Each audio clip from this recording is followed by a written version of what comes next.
Olá, meu amigo, minha amiga, me conta de onde você está assistindo essa história. Vou te contar uma coisa que ainda me faz arrepiar a nuca quando lembro. Não foi de supetão, não. As coisas grandes da vida raramente chegam assim, com estrondo e fanfarra. Chegam devagar, quase sem fazer barulho, como aquela garoa miúda do cerrado que você nem percebe e de repente está encharcada até os ossos. Meu nome é Patrícia. Patrícia Souza Lacerda, se for para registrar direito. Viúva há 6 anos, mãe de 4, Marcos, Duda, Lena e o caçula. Meu Tiago, que na época tinha 8 anos e ainda dormia abraçado com um cachorro de pelúcia, que o pai tinha ganho numa festa junina 2 meses antes de morrer. Eu deixava. Deixava porque não tinha coragem de tirar aquilo dos braços dele. Morava num cômodo e meio nos fundos da casa da minha sogra, lá em Várzea do Aroeira, no interior do Maranhão. Cômodo e meio que é modo de falar. Era um quarto onde cabiam 2 camas de solteiro empurradas uma contra a outra, uma cozinha com fogão de 2 bocas e uma janela que dava para um muro de tijolo sem reboco. A vida tinha esse cheiro, de mofo, de feijão requentado e de tempo parado. Meu Gilmar morreu de acidente na estrada. Caminhão contra moto, numa curva que todo mundo da cidade sabia que era perigosa e ninguém fazia nada. Ele ia buscar peça de motor para um vizinho, serviço de favor, como sempre fazia, porque Gilmar era desse tipo de homem que não sabia dizer não. Às 3 da tarde de uma terça-feira, a minha vida inteira mudou de rumo sem me pedir licença. Fiquei com as 4 crianças, uma dívida no mercadinho do seu Benedito e a dependência da sogra que, apesar de boa no fundo, tinha a língua afiada como foice nova. Não era maldade dela, era o jeito. Mas tem jeito que corrói, mesmo sem querer. Comecei a vender marmita por necessidade, não por talento. Aprendi a cozinhar vendo minha mãe, que cozinhava bem, e a minha avó, que cozinhava melhor ainda. Arroz soltinho, feijão temperado com toucinho defumado, frango caipira refogado no alho e na cebola, farofa úmida com ovo. Comida de verdade, daquelas que a pessoa fecha o olho enquanto mastiga. No começo eram 5 marmitas por dia, depois 10, depois 20. Carregava numa caixa de isopor dentro de um carrinho de mão que o Marcos, meu mais velho, empurrava comigo pelos quarteirões da cidade. Ele tinha 14 anos e nunca reclamou uma vez. Isso me doía mais do que qualquer humilhação. Foi numa dessas andanças, numa manhã de maio, com sol pesado e poeira vermelha, subindo da rua sem asfalto, que eu passei pela primeira vez na frente do moinho. Ficava na saída da cidade, num terreno que mais parecia engolido pelo mato. Uma construção de pedra e tijolo antigo, telhado meio afundado de um lado, janelas sem vidro cobertas por teia de aranha e cipó. Uma roda d'água de madeira encostada na parede, podre de tanto tempo parada, e uma placa de madeira pendurada torta no portão enferrujado. Vende-se. Tratar com cartório Costa. Parei. Não sei porquê. O Marcos também parou, me olhando de canto de olho com aquela seriedade de filho mais velho que cresce rápido demais. "O que é isso, mãe?" "Um moinho velho", eu disse. "Tá à venda." "Tô vendo." Fiquei olhando mais tempo do que devia. Tinha alguma coisa naquele lugar que não era beleza, não era utilidade, não era nada que eu pudesse explicar direito. Era uma sensação. Como quando você encontra numa gaveta antiga uma foto de alguém que amou muito e por um segundo o tempo dobra. Continuei andando. Tinha marmita para entregar. Mas voltei no dia seguinte, sozinha, de manhã cedo, antes das crianças acordarem. Fui a pé até o cartório, que abria às 8. O Dr. Costa era um homem miúdo, de bigode grisalho e óculos com lente grossa. Me olhou de cima a baixo quando eu entrei. Eu de chinela, cabelo preso com elástico de dinheiro, avental ainda com mancha de açafrão da véspera. "Bom dia. Eu queria saber o valor do moinho que está à venda na saída da cidade." Ele pausou. Tirou os óculos, limpou devagar, colocou de volta. A senhora está falando sério? Tô. Ele me contou o valor. Era baixo. Ridiculamente baixo, para falar a verdade. O terreno era de inventário complicado, herdeiros espalhados que não queriam nem saber, dívida de IPTU acumulada por anos, construção sem registro atualizado. Tinha saído em leilão uma vez e ninguém tinha arrematado. Estava ali, apodrecendo, fazia mais de uma década. Tem problema no terreno. Tem problema em tudo, ele disse com uma franqueza que eu respeitei. Mas a documentação dá para resolver. Vai custar tempo e paciência. Tempo e paciência eram as únicas coisas que eu tinha de sobra. Voltei para casa com o papel dos valores na mão e um negócio que não cabia no peito. Quando contei para a sogra, ela ficou me olhando como se eu tivesse falado em chinês. Você quer comprar o quê? O moinho velho da saída da cidade. Ela cruzou os braços. Tinha esse jeito de cruzar os braços que era um discurso inteiro sem precisar de palavra. Patrícia, você tem 4 filhos para criar, não tem emprego fixo, não tem marido, não tem nada. E você quer jogar o dinheirinho que juntou com marmita num monte de pedra podre? Não é jogar, é investir. Investir, ela repetiu, como se a palavra tivesse gosto ruim. Minha filha, você viu demais na televisão. Contei para minha vizinha Dorinha, que era minha amiga desde a infância. Ela me amava de verdade, mas também achou que eu tinha pirado. Patricinha, pensa bem, esse moinho tá lá desde que minha avó era moça. Ninguém quis. Que você vai fazer com aquilo? Ainda não sei, eu disse, honesta. Então não compra o que você não sabe o que vai fazer. Contei para o Marcos. Ele ficou quieto um tempo, olhando para o chão com aquele silêncio de quem está pesando coisa séria. Mãe, ele disse por fim, você acha que a gente consegue? Não ele. A gente. Aquilo me acertou bem no meio do peito. Eu acho que sim, eu disse. E pela primeira vez em muito tempo, acreditei no que eu mesma falei.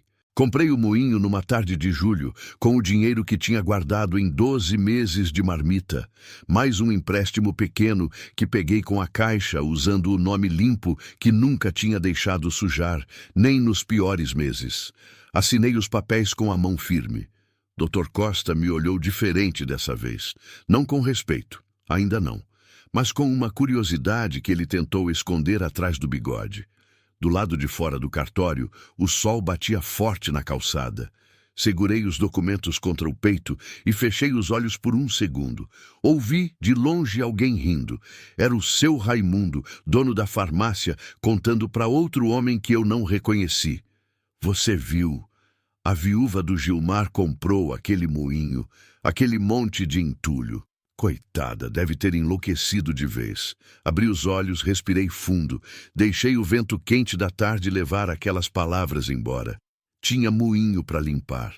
A primeira vez que entrei de verdade no moinho, não só espiando pelo portão enferrujado, mas entrando, pisando no chão, respirando o ar de dentro, foi numa manhã de sábado.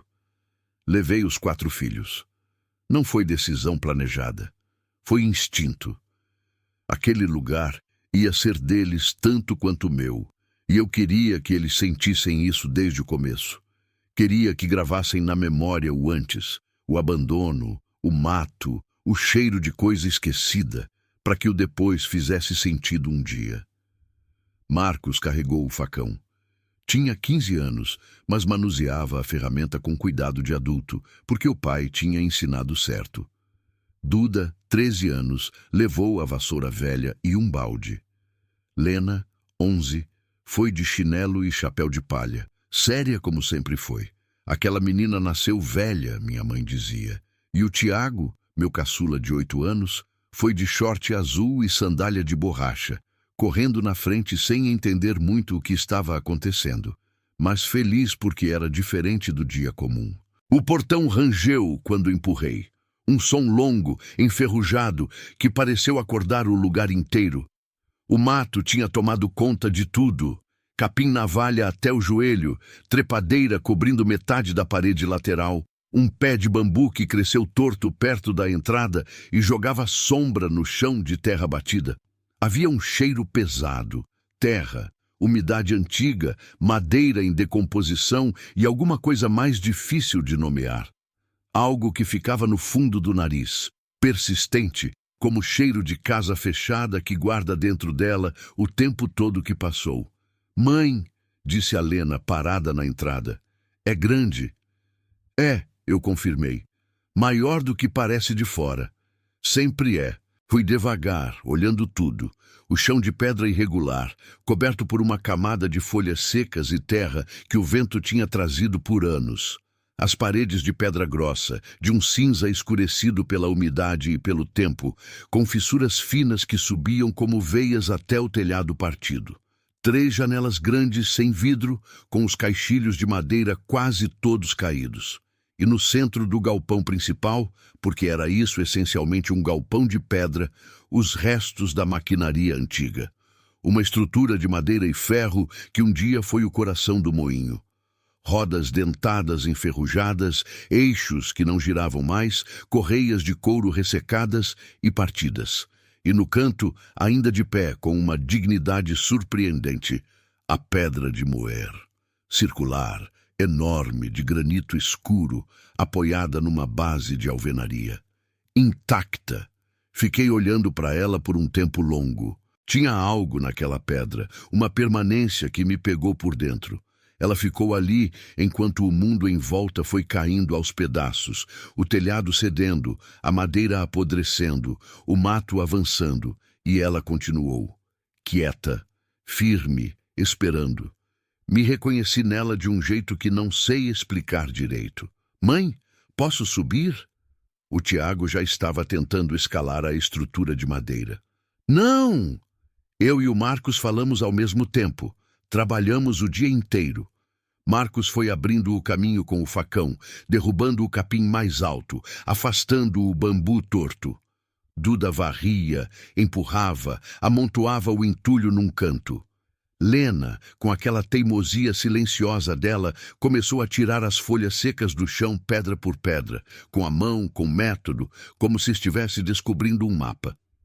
Eu fui limpar o quarto dos fundos. Tinha um cômodo separado do galpão principal, acessado por uma porta baixa de madeira grossa que precisei empurrar com um ombro. Menor, com paredes de tijolo ao invés de pedra. Uma janela única, alta, com uma treliça de ferro que filtrava a luz em listras. Era o escritório antigo, imaginei. Ou a despensa. Havia uma prateleira de madeira pregada na parede, vazia, com ferrugem nos pregos. Um gancho de ferro na parede onde devia ter pendurado alguma coisa. E no chão, encoberto por uma camada espessa de poeira e folhas secas que tinham entrado pela janela ao longo dos anos, uma mesa. Não qualquer mesa. Uma mesa de madeira maciça, pesada, do tipo que não se faz mais. Tampo largo, pés torneados, uma gaveta central com puxador de latão escurecido. Estava coberta de entulho e 2 das pernas estavam enterradas no acúmulo de terra e folha do chão, como se o tempo tivesse tentado engoli-la. Comecei a limpar, devagar, com um pano molhado que tinha trazido, passando camada por camada. A madeira foi aparecendo, escura, densa, cheirando a cedro velho. Tinha marcas de uso, um corte antigo no canto do tampo, uma mancha circular onde alguém apoiou um copo ou uma lata por muito tempo, letras gravadas com faca ou prego num dos lados. Letras pequenas, trabalhadas. JMR. 1962. Fiquei olhando para aquelas iniciais por um tempo. Alguém tinha sentado nessa mesa, tinha trabalhado nessa mesa, tinha deixado o nome nessa mesa. E a mesa continuou ali, esperando, por mais de 60 anos. Puxei a gaveta. Emperrou. Puxei de novo, com mais força. Um rangido seco, e a gaveta abriu. Dentro havia 3 coisas. Um lápis quebrado ao meio, um botão de camisa branco e um papel dobrado em 4, amarelado, com as bordas desfiando. Peguei o papel com cuidado, como se fosse frágil. E era. Desdobrei devagar. Era uma carta, escrita à mão, com letra miúda e inclinada, a tinta desbotada em vários trechos. Algumas palavras estavam ilegíveis, comidas pelo tempo, mas dava para ler o suficiente. Deixo registrado que o que está embaixo da pedra grande não é meu por direito. Pertence à terra e a quem a terra escolher. Que Deus tenha misericórdia de mim por ter guardado tanto tempo o que não era meu para guardar. Se alguém encontrar isso um dia, procure embaixo da pedra de moer. Ali está o que deveria ter sido devolvido em 1971. O resto estava ilegível. Só a assinatura no final sobreviveu com clareza. Joaquim Moreira Rios. Dobrei o papel. Coloquei no bolso do avental. Saí do quarto devagar. Fiquei o resto da manhã trabalhando em silêncio, mas com aquela carta queimando no bolso como brasa, embaixo da pedra de moer. Olhava para ela de vez em quando, enquanto varriam, enquanto cortavam, enquanto o lugar ia ficando menos selvagem e mais reconhecível. A pedra ficava ali no centro, quieta, grossa, pesada demais para qualquer pessoa mover sozinha. O que estava embaixo dela? Na hora do almoço, sentamos no chão do galpão e comemos arroz e frango que eu tinha trazido numa panela embrulhada em pano de prato. O Tiago comeu com a mão porque a colher dele tinha caído no mato e ele não quis procurar. A Lena ficou olhando para o teto com aquele jeito dela de pensar em coisas que não fala. "Mãe", ela disse de repente, "tem alguma coisa estranha nesse lugar." Todo mundo parou de mastigar. "Estranha como?" perguntei. Ela pensou um pouco. "Não sei explicar. É como se o lugar tivesse esperando por alguma coisa." Fez uma pausa. "Ou por alguém." O Tiago olhou em volta com o olho arregalado. "Tem fantasma?" "Não tem não, meu filho", eu disse. Mas senti a carta pesar no bolso. Naquela noite, deitada no meu colchão enquanto os filhos dormiam, li a carta de novo à luz de uma lamparina. O que está embaixo da pedra grande não é meu por direito. Joaquim Moreira Rios. 1962. Morreu? Foi embora? Por que nunca voltou para buscar o que tinha guardado? Pensei em contar para o Marcos. Pensei em ir no cartório perguntar para o Dr. Costa se conhecia esse nome. Pensei em ignorar, dobrar o papel, guardar numa caixinha e seguir em frente, mas sabia que não ia conseguir. Algumas coisas você descobre e não tem mais como desaprender. Fechei os olhos. O vento quente entrava pela janela do cômodo e trazia cheiro de terra seca. Lá longe, um cachorro latia. Mais longe ainda, o som de grilo que nunca para. Dormi com a carta na mão. Na semana seguinte, enquanto continuava a limpeza e começava a mapear o que precisava ser reformado, fui no cartório. Dr. Costa me olhou por cima dos óculos quando mencionei o nome. Joaquim Moreira Rios? Ele repetiu devagar, como quem puxa a memória do fundo de um poço. Esse nome é antigo, muito antigo. O senhor conhece? Conhecia, ou melhor, conhecia a história. Joaquim foi o último dono de verdade do moinho. Morreu em 1978, sem herdeiros diretos. O moinho foi passando de mão em mão por inventário. Ninguém quis assumir. E foi ficando assim. Ele tirou os óculos, limpou com o lenço. "Por que a senhora pergunta?" Tirei a carta do bolso. Coloquei na mesa, aberta diante dele. Ele leu em silêncio. Vi o momento exato em que chegou na parte da pedra de moer. As sobrancelhas subiram 1 milímetro. Ficou quieto por um tempo. "E a senhora vai fazer o que com isso?" Ele perguntou por fim. "Vou olhar embaixo da pedra." Ele me devolveu a carta. Colocou os óculos de volta. Cruzou as mãos sobre a mesa com uma calma que parecia ensaiada. "Patrícia", ele disse. E era a primeira vez que me chamava pelo nome, sem o senhora formal. "Se tiver alguma coisa de valor legal lá embaixo, vai precisar de testemunha. E de registro." Olhei para ele. "O senhor quer vir?" Uma pausa. E então, pela primeira vez desde que eu tinha entrado naquele cartório pela primeira vez, Dr. Costa esboçou o que era quase um sorriso. "Que horas?" "Marquei para uma quinta-feira de manhã." "Não sei por que quinta, não sei por que manhã."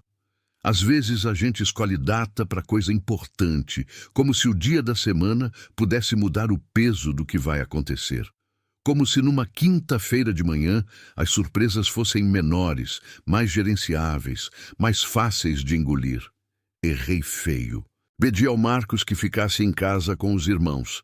Era dia de aula, mas eu tirei os 4 da escola naquele dia sem explicar direito o motivo. Só disse que precisavam ficar. Marcos me olhou daquele jeito dele, aquele olhar de 14 anos que já entende mais do que devia e não perguntou nada. Só acenou com a cabeça. Duda quis vir junto. Falei não. Por quê? Porque eu tô falando. Ele bufou. Mas ficou. Cheguei no moinho às 7h30 da manhã. O sol já batia de lado, cortando o galpão pelas janelas sem vidro, em listras largas de luz que pegavam a poeira flutuando no ar. Tinha limpado bastante na semana anterior, mas o lugar ainda cheirava a tempo parado.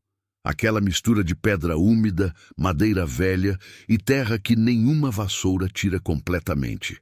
A pedra de moer ficava ali no centro, como sempre, quieta, grossa, redonda, de granito escuro, com quase 1,5 metro de diâmetro e uns 20 centímetros de espessura. Apoiada na base de alvenaria que a sustentava havia décadas. Fui até ela. Passei a mão na superfície áspera, fria. Mesmo com o calor que já começava a apertar, a pedra estava fria. Ajoelhei e olhei embaixo. Entre a pedra e a base havia uma fresta de uns 3 dedos. Não dava para ver nada lá dentro, só sombra e cheiro de terra. Levantei, cruzei os braços, fiquei esperando. Dr. Costa chegou às 8 em ponto, de calça social e camisa de manga comprida, como se fosse pro escritório. Trouxe um auxiliar jovem, o Fábio, magricelo e de óculos, carregando uma prancheta e uma câmera fotográfica velha. E trouxe também, o que eu não esperava, o Sr. Dário, homem de uns 60 anos, largo de ombros, ex-funcionário da prefeitura que o doutor apresentou como testemunha idônea e de confiança. Apertei a mão dos 3. Como a gente vai mover isso? Perguntou o Fábio, olhando para a pedra com ceticismo mal disfarçado. Chamei reforço, eu disse. Bateu no portão nesse momento exato. Seu Valdecir, vizinho do terreno ao lado, homem forte de mãos calejadas que eu tinha pedido ajuda na véspera sem explicar o motivo completo. Ele veio com 2 filhos adultos e uma alavanca de ferro. Olhei para a pedra. Vamos, levou 40 minutos. A pedra não queria sair. Parecia que tinha raízes, que tinha crescido para dentro da base ao longo de décadas, que a terra embaixo dela tinha decidido incorporá-la de vez. Valdecir e os filhos trabalharam com a alavanca, encaixando na fresta, fazendo força, parando, reposicionando. Dr. Costa e o Fábio ficaram de lado. Eu fiquei do outro lado, firme, empurrando quando mandavam empurrar. Suei, sujei o avental de terra, quebrei uma unha no canto da pedra e nem parei para ver o sangue. Com um som que não vou esquecer enquanto viver, um gemido grave, longo, como se a própria terra reclamasse, a pedra se moveu, devagar, centímetro por centímetro, até sair da base e tombar de lado com um baque surdo que fez o chão vibrar. Silêncio. Todos olhamos para o espaço que a pedra tinha ocupado. A base de alvenaria era oca por dentro. Um compartimento quadrado, de uns 40 centímetros de lado, cavado diretamente no chão de pedra. Como um cofre rudimentar, coberto pela pedra de moer por cima. Dentro havia uma lata de querosene antiga, das redondas com tampa de rosca, pintada de vermelho que o tempo tinha desbotado para um laranja enferrujado, completamente selada, com cera derretida em volta da tampa. Pesada. Dava para perceber quando o Valdecir se abaixou, pegou e me entregou sem uma palavra. Segurei com as 2 mãos. Estava fria também, como a pedra. Olhei para o Dr. Costa. Ele acenou com a cabeça. O Fábio levantou a câmera e fotografou tudo. O compartimento aberto, a lata na minha mão, o rosto das testemunhas. Sentei no chão ali mesmo, com a lata no colo, e tirei a cera da tampa com a ponta de uma chave de fenda que o Valdecir me passou. Abri. Dentro da lata havia 3 coisas. A primeira era um envelope de papel craft, grosso, dobrado com cuidado. Dentro do envelope, quando abri, havia dinheiro. Não uma nota, não 2. Havia um maço de notas antigas, de várias denominações, presas por um elástico que se partiu quando toquei. Cruzeiros velhos, alguns já fora de circulação há décadas.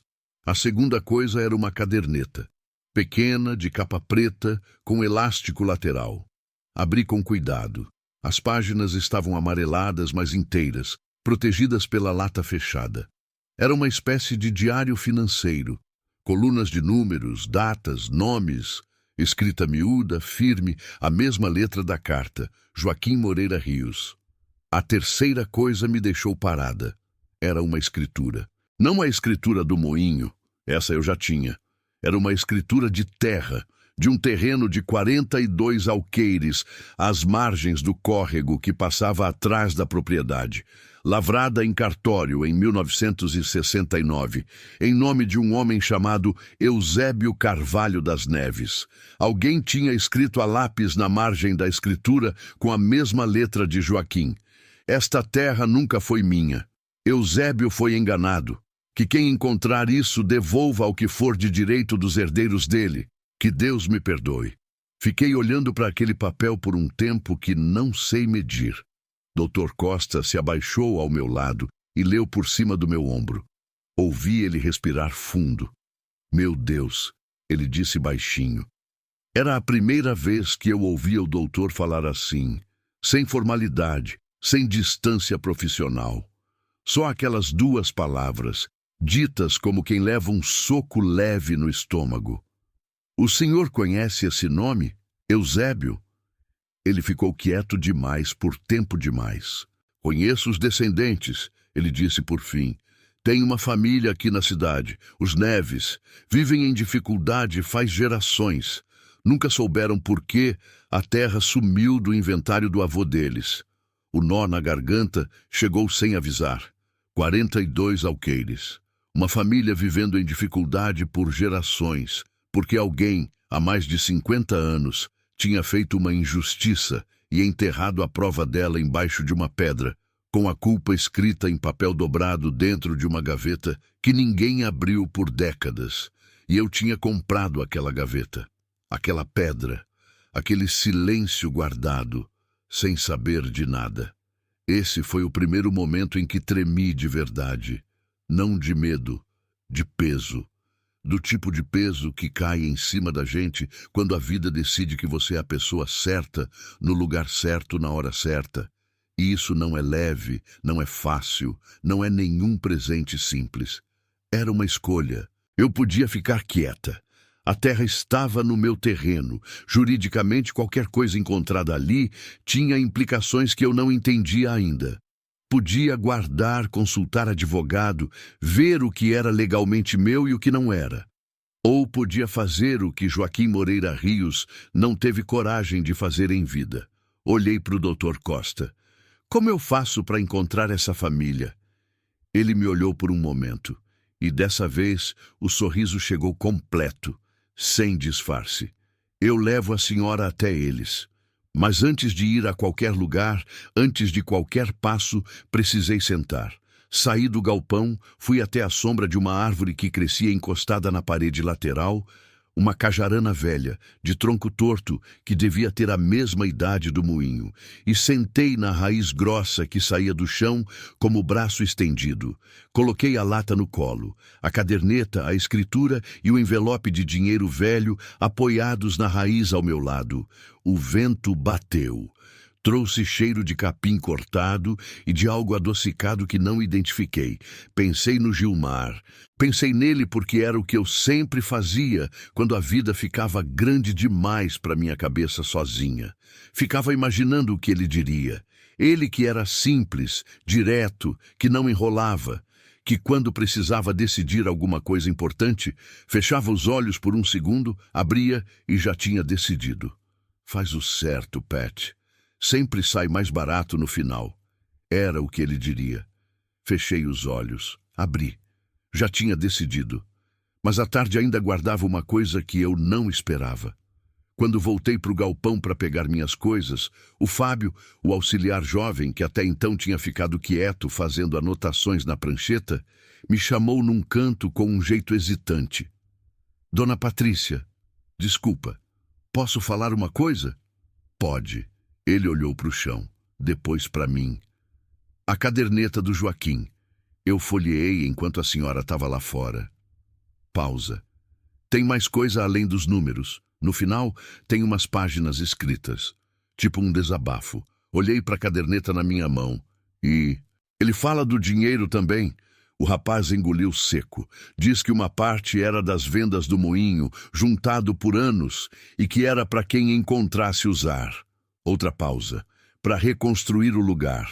O silêncio do galpão caiu em cima de mim como laje. Reconstruir. Olhei para as paredes de pedra, para o teto partido, para a roda d'água podre encostada na parede, para a pedra de moer tombada no chão, para tudo aquilo que tinha sido abandonado e que eu tinha, por algum motivo que ainda não entendia direito, decidido comprar. Joaquim Moreira Rios tinha guardado culpa, confissão e esperança na mesma lata. E eu era a pessoa que tinha aberto. Saí do moinho naquela tarde, com a lata abraçada no peito, a cabeça cheia e o coração fazendo aquele negócio que faz quando a gente percebe que a vida mudou de eixo, não com barulho, não com festa, mas com aquela quietude profunda de quem entende, sem precisar de palavra, que nada vai ser igual depois disso. O sol estava descendo. A poeira vermelha da estrada de chão subia com o vento da tarde. Um boi mugiu lá no pasto vizinho, longo, melancólico, como comentário. Pensei, Joaquim esperou 50 anos por alguém, e esse alguém era eu. Uma viúva de várzea do Aroeira, de avental sujo e unha quebrada, que comprou um moinho que ninguém queria, porque sentiu alguma coisa que não sabia nomear na frente de um portão enferrujado numa manhã de maio. Às vezes, a vida escolhe a gente. A gente só precisa não recusar. A Casa dos Neves ficava no bairro do Tacho, que era o nome que todo mundo usava, mas que no mapa oficial da cidade não existia. Era um aglomerado de casas no fundo do fundo, depois da ponte de madeira que rangia quando o carro passava em cima, descendo uma ladeira de barro vermelho, que virava lamaçal no inverno e cratera no verão. Fui a pé. Dr. Costa foi junto, de carro, mas eu precisava ir a pé. Não sei explicar. Era como se a distância física fosse necessária, como se eu precisasse de cada passo para organizar dentro de mim o que ia dizer e como ia dizer. Levei a lata, levei a escritura, levei a carta que tinha encontrado na gaveta da mesa. Coloquei tudo num saco de pano que uso para feira, dobrado com cuidado, e fui. O Dr. Costa me acompanhou pela calçada, quieto, respeitando meu silêncio com uma delicadeza que não esperava de um homem de cartório.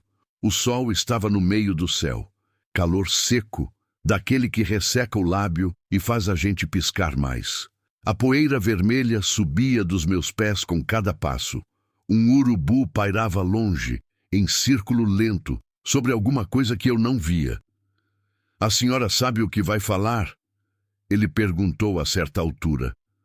Não, eu disse, mas sei o que vou fazer. Ele não respondeu.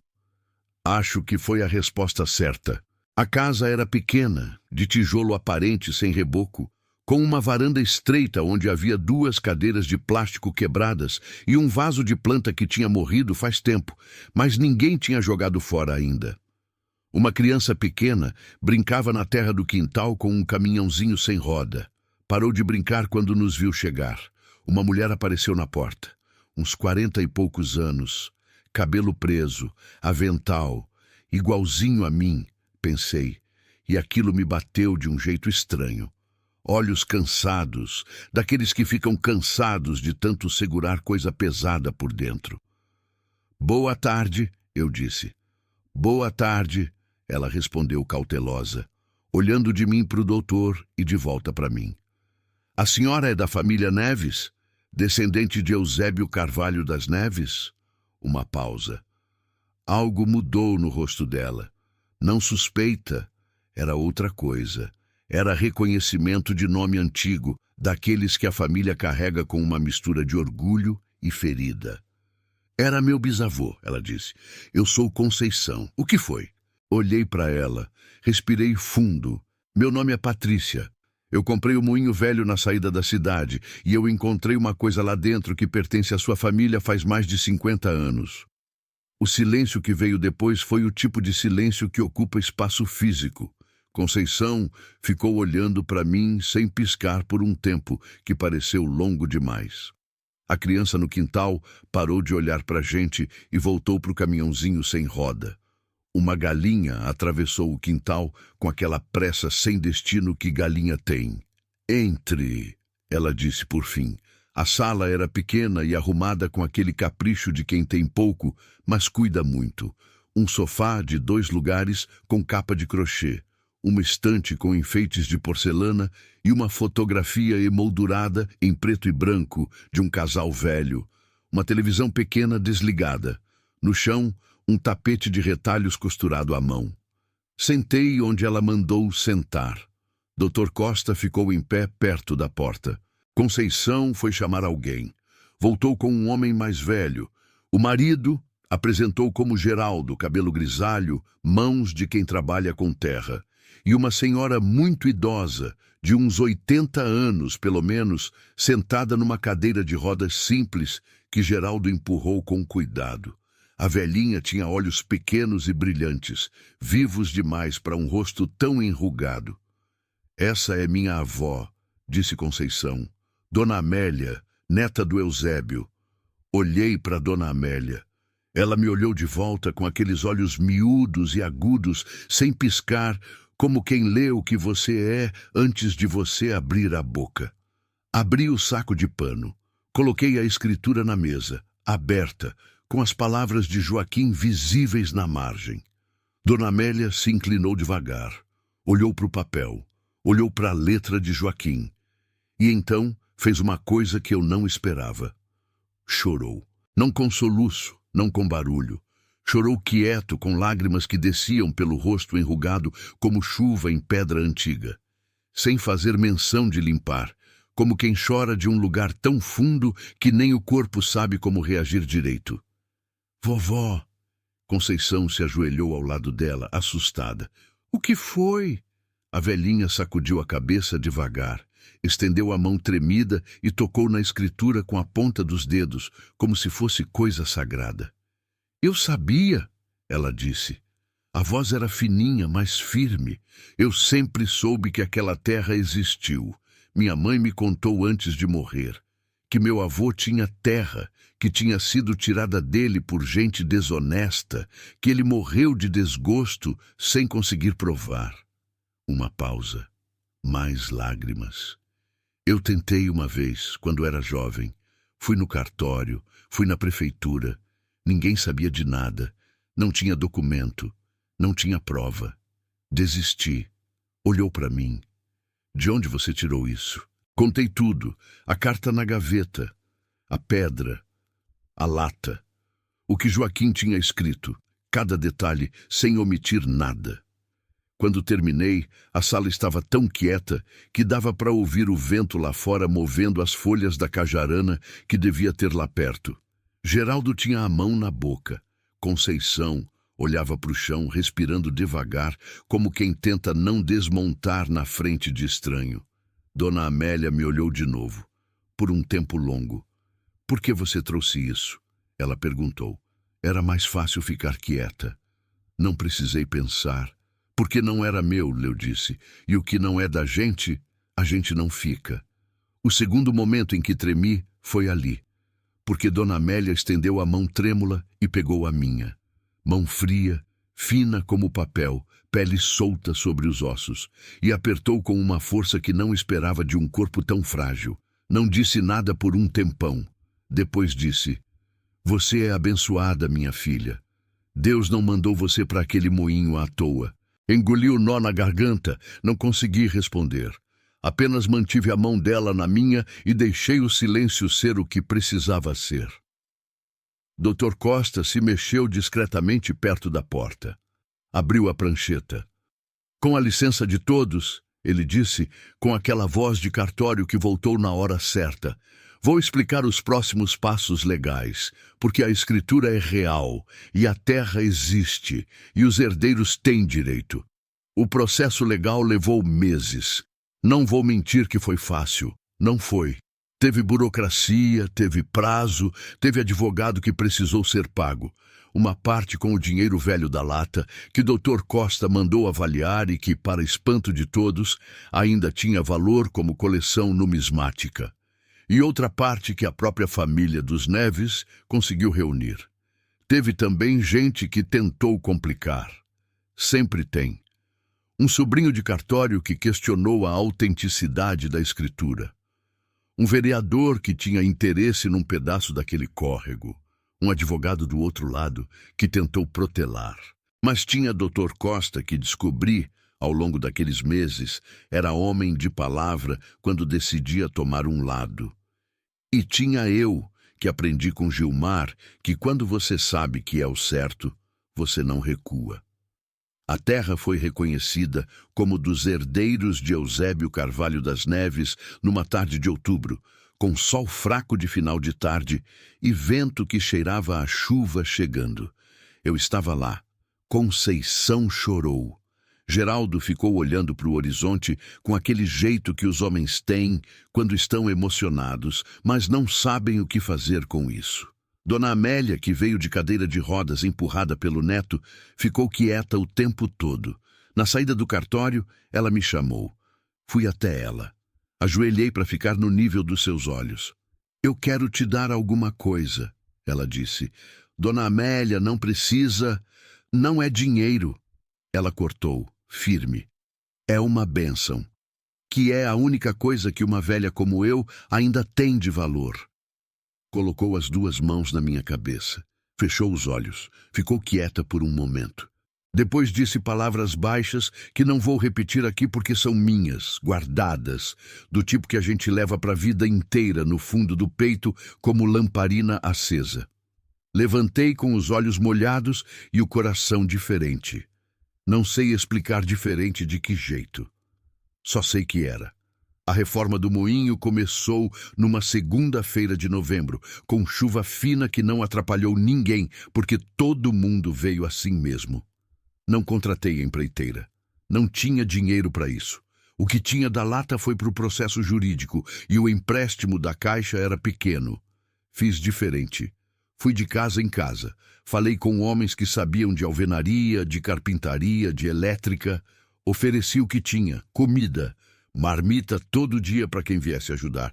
2 dias por semana no começo, depois 3. Veio o Valdecir e os filhos, que já conheciam o lugar. Veio o seu Hélio, aposentado da construção, que disse que ia só olhar e ficou 4 meses. Veio um rapaz chamado Juninho, que tinha aprendido carpintaria com o pai e que estava desempregado, que eu paguei com o que pude e prometi o resto quando pudesse. Veio gente que eu não conhecia direito, atraída pelo boca a boca, pela história que foi se espalhando pela cidade com aquela velocidade que as histórias boas têm no interior. E vieram, claro, os meus 4 filhos. Marcos aprendeu a assentar tijolo naqueles meses. Duda aprendeu a nivelar piso. Lena, que tinha jeito para número, ficou responsável por anotar material, quantidade, custo. O Tiago carregava o que mandavam carregar e perguntava o porquê de tudo com aquela teimosia de filho caçula que a gente finge que cansa, mas que no fundo agradece. O telhado foi o primeiro desafio grande. Metade das telhas precisava ser trocada, e a estrutura de madeira do caibramento estava comprometida em 2 pontos. Seu Hélio ficou 3 dias só olhando para o telhado de baixo, andando de um lado para o outro, inclinando a cabeça, como conversa silenciosa com a construção. No 4º dia, chegou cedo com um papel rabiscado. Pode fazer, ele disse, mas vai precisar de madeira boa, cedro ou peroba. Madeira boa custa. Eu sabia disso. Fui na serraria do seu Atílio, que era homem fechado, de poucas palavras que eu mal conhecia. Expliquei o projeto. Ele ouviu sem interromper, olhando para algum ponto atrás de mim. Quando terminei, ficou quieto um momento. Você é a mulher que devolveu a terra para os Neves? Ele perguntou. Sou. Ele assentiu devagar. A madeira eu dou metade. Pausa. A outra metade você me paga quando puder, sem juros. Saí da serraria com os olhos ardendo de um jeito que não era poeira. Assim foi indo. A cidade foi entrando no moinho aos poucos, de formas que eu não pedi e não esperava. Uma loja de material de construção que deu desconto sem eu pedir desconto. Uma senhora que apareceu uma manhã com um bolo e ficou varrendo o terreiro a tarde toda sem falar nada. Um homem que parou o carro na frente do portão, se apresentou como engenheiro aposentado, disse que tinha ouvido falar do projeto e perguntou se precisava de planta. Precisava. Ele fez de graça. Tem coisas que o dinheiro não explica. Tem movimento que começa numa pessoa e vai passando de mão em mão como chama em palha seca. E quando você olha para trás, não sabe mais onde foi que começou o fogo. Eu sabia. Começou numa gaveta, numa carta, numa pedra fria. Começou quando um homem morto há décadas decidiu que a culpa era pesada demais para levar para o túmulo e deixou o peso escondido para quem tivesse coragem de pegar. Em março do ano seguinte, o moinho ficou pronto. Pronto é modo de falar. Estava funcional, habitável, limpo, com telhado inteiro e janelas com vidro e piso nivelado e elétrica instalada e banheiro construído nos fundos onde antes era mato. A roda d'água foi restaurada por um artesão velho de cidade vizinha que o seu Hélio conhecia. Homem que trabalhava com madeira há 50 anos e que tratou as peças com um cuidado quase afetivo, como quem cuida de coisa viva. Na tarde em que a roda foi colocada de volta no lugar e a água do córrego, que corria ali pertinho, nos fundos da propriedade, foi redirecionada para fazer ela girar de novo, parei tudo. Chamei todo mundo que estava trabalhando. Chamei os filhos, chamei seu Hélio e o Valdecir e o Juninho e todos que estavam lá naquele dia. Ficamos olhando a roda girar. O som da água batendo nas pás de madeira e o chiado suave do eixo voltando à vida depois de décadas parado, era o som mais bonito que eu tinha ouvido faz muito tempo. O Tiago abriu a boca, depois fechou, depois abriu de novo. Mãe, ele disse, ela tá girando de verdade. Tá, meu filho. Por que você tá chorando? Porque às vezes as coisas voltam, eu disse, e isso é bonito. Ele ficou pensando nisso por um tempo. Depois acenou com a cabeça como quem decide que aceita uma explicação, mesmo sem entender completamente. Abri o moinho como espaço de produção e de convivência no mês de abril. Não virou restaurante, não virou pousada, não virou nada do que as pessoas esperavam quando ficavam perguntando o que eu ia fazer com aquilo. Virou o que eu precisava que virasse. Uma cozinha grande, comunitária e produtiva, com o nome que meu Marcos sugeriu numa tarde, enquanto pintava a fachada. Moinho da Patrícia, comida de verdade, simples, direto, sem enfeite. Contratei 3 mulheres do bairro que eu sabia que sabiam cozinhar e que precisavam de trabalho. Continuei com as marmitas, mas em escala maior, com ponto fixo, com cardápio semanal, com entrega. Adicionei quitandas, pão de queijo, broa de milho, biscoito de polvilho, bolo de mandioca, usando a pedra de moer restaurada para processar o fubá e a farinha, como foi feito ali por décadas antes do abandono.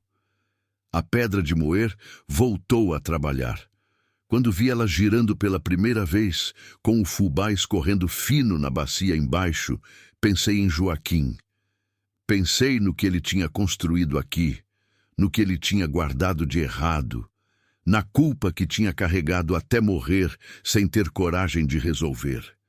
Pensei que às vezes a gente lega coisas que não imagina, que nossas escolhas, as certas e as erradas, sobrevivem a gente de formas que não controlamos, que alguém, em algum momento que não vemos, vai colher o que plantamos. O bem e o mal, ambos. E pensei que pelo menos o que eu deixar por aqui seja coisa que alguém um dia abra e respire aliviado. 6 meses depois da abertura, o moinho da Patrícia tinha lista de espera para marmita. Tinha parceria com 2 escolas que compravam merenda. Tinha encomenda de quitanda para festa de casamento de cidade vizinha. Tinha o Juninho contratado fixo como ajudante geral, que aprendeu a operar a pedra de moer com um orgulho que fazia bem de ver. Tinha a Conceição, sim, a Conceição dos Neves, trabalhando na cozinha 3 vezes por semana, porque ela me procurou um dia dizendo que queria ajudar, que se sentia que devia, e eu disse que não devia nada, mas que vaga tinha se ela quisesse. Ela quis. Tinha o Marcos, que estava estudando administração por correspondência, pagando com o salário que eu conseguia dar a ele. Tinha a Lena, que pediu para fazer um curso de nutrição, e eu disse que ia achar um jeito, e estava achando. Tinha o Duda, que tinha descoberto que gostava de plantar, e que começou uma horta no fundo do terreno, entre o moinho e o córrego, onde o solo era escuro e gorduroso de tanto tempo com água por perto.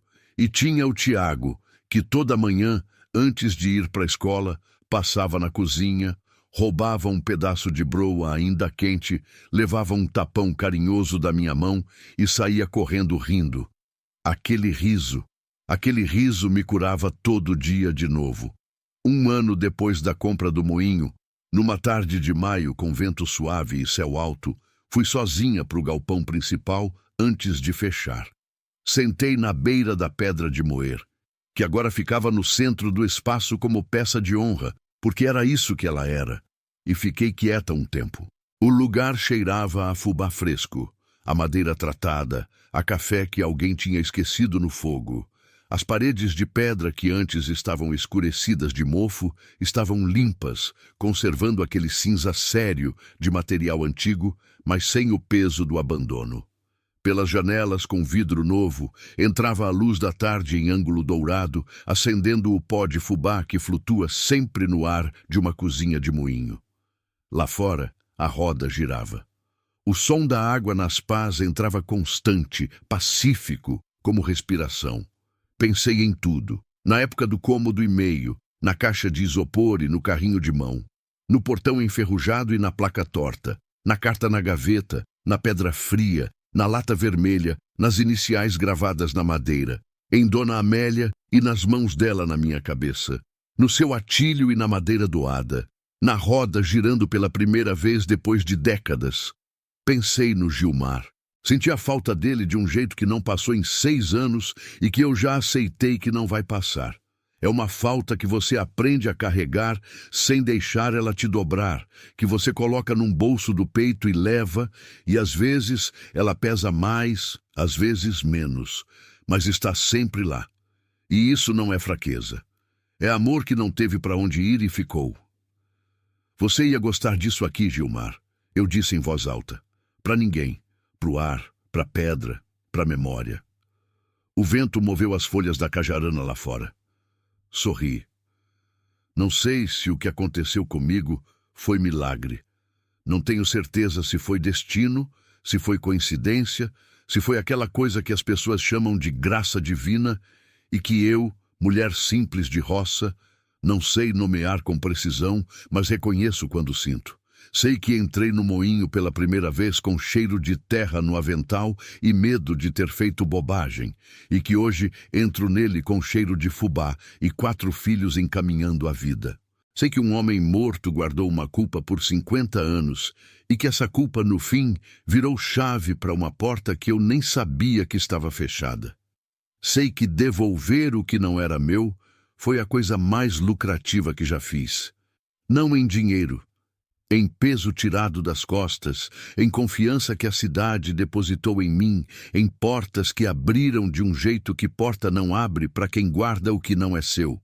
Sei que o seu Raimundo da farmácia, que riu de mim na calçada do cartório naquele dia, veio pessoalmente encomendar marmita no 2º mês de funcionamento. Não mencionei o riso, ele também não, mas acho que os dois sabíamos. Sei que a Lena me disse outro dia, enquanto anotava o estoque na caderneta.